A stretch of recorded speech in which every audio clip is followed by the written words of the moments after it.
सत्यम जी हैं और जितने भी यहाँ बैठे हुए हैं, विक्रम जी हैं और जितने भी हम लोग देख रहे हैं सामने में, ऋषि जी हैं, सभी जाने पहचाने चेहरे हैं। मैं कुछ कहा जाता है ना कि जब आप बोलते हैं तो वो आत्मसार्थ भी होना चाहिए। जब मैं 2009-10 में एनएसएस में ज्वाइन किया तो हमें वहाँ से आदेश आया कि रक्तदान एक बहुत बड़ा कार्य है, वो आपको करना है। और अभी तक साहेबगंज में ये नहीं हो पाया है। साहेबगंज नहीं, अभी तो पूरे सिंधु कानू यूनिवर्सिटी में रक्तदान शिविर का नहीं हुआ था। तो हमने वहीं से प्रण लिया था कि पहला रक्तदान हम करेंगे। उससे पहले हमें जानकारी नहीं थी और साहेबगंज महाविद्यालय में पहला रक्तदान 2011 में 10/11 में हमने लगाया था। वो हमें याद है कि साइंस बिल्डिंग का जो फिजिक्स का है गैलरी उसमें, और जब मैंने स्वयं जब दिया तो उसमें 3 लड़कियाँ आकर के बोला कि सर दे सकते हैं तो मैं क्यों नहीं। और 3 लड़की अभी भी याद है, भाषा, एक भाषा कुमारी थी, एक हमारे डीसी साहब के यहाँ थे साज उनकी बेटी, और एक और लड़की। 3 लड़की उसमें तुरंत आकर के शाम के उनके पिताजी ने बोला करे रंजीत सर हमारे बेटी का खून चूस लिया। बोला क्या हुआ? तो बेटी रक्तदान दे करके आई है। हमके पूछे उससे, बोला करे वो तो बहुत खुश है, बोले कि हमको कोई तरह का कोई परेशानी नहीं। तो महिलाओं के लिए खास करके, और उस दिन का जो मेरा एक अनुभव हुआ वह एक प्रेरणा हुआ, और मैं लगातार इसके लिए प्रयास किया कि साहेबगंज में इस तरह के रक्तदान शिविर लगे। और मैं खुद भी 19 बार दे चुका हूँ, तो हमें गर्व है कि मैं भी एक रक्तदाता हूँ। क्योंकि जब आप किसी को कुछ बोलते हैं तो उससे पहले अपने आप में करना चाहिए। ये मेरा एक सिद्धांत है कि हम खुद उस आचरण में नहीं करें और दूसरे को केवल ज्ञान बांटें, तो ये अच्छी बात नहीं है।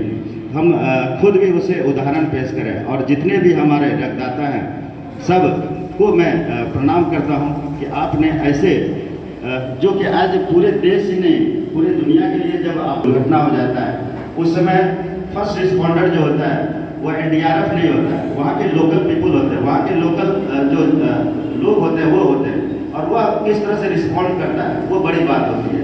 तो अगर किसी तरह का निश्चित रूप से हम लोगों के लिए एक प्रेरणा के साथ साथ एक बहुत बड़ा हमारा एसेट है।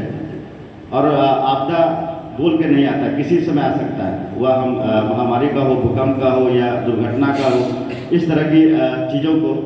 और इस तरह का जो सम्मान होता है, निश्चित रूप से सम्मान से आपको एक समाज में एक प्रोत्साहन मिलता है, एक परिचय मिलता है, एक प्रेरणा देता है, और साथ ही साथ एक प्रेरक के रूप में आप समाज में उदाहरण बनते हैं।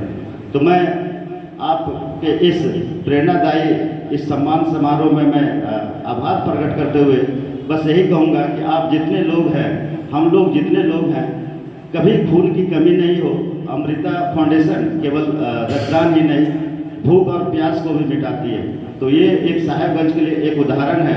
और पूरे जब भी मैं कहीं बाहर भी जाता हूँ तो सर आपके यहाँ एक फाउंडेशन है जो कि बराबर अखबारों में और अन्य सोशल मीडिया के माध्यम से पता चलता है कि वहाँ पे ऐसे ऐसे युवा हैं जो इस तरह के कार्य कर रहे हैं। तो सामाजिक मूल्यों का जो आप एक उदाहरण अगर हम देख सकते हैं तो वो संस्कार का, तो वो निश्चित रूप से अमृता फाउंडेशन है।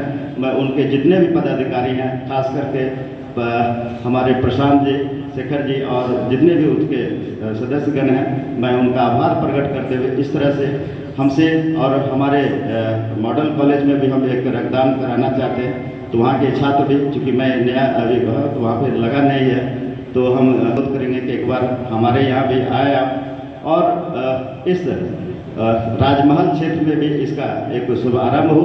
इसी शुभकामनाओं के साथ कि रक्तदान महादान के साथ साथ एक आप जान को बचाते हैं, एक परिवार को बचाते हैं, एक स्वस्थ समाज को आप एक सशक्त राष्ट्र बनाने में आप मदद करते हैं। मैं अंत में बस इतना कहूँगा कि आप लोग जितने भी लोग हैं, बस कुछ लोगों को प्रेरित करके कि रक्तदान का जो मुहिम चला है उसमें हम लोग सहयोग करें, सहभागी बने, और सहभागी बनते हुए हम अपना जो कार्य है उसको करें। बहुत बहुत धन्यवाद। जय हिंद, जय भारत।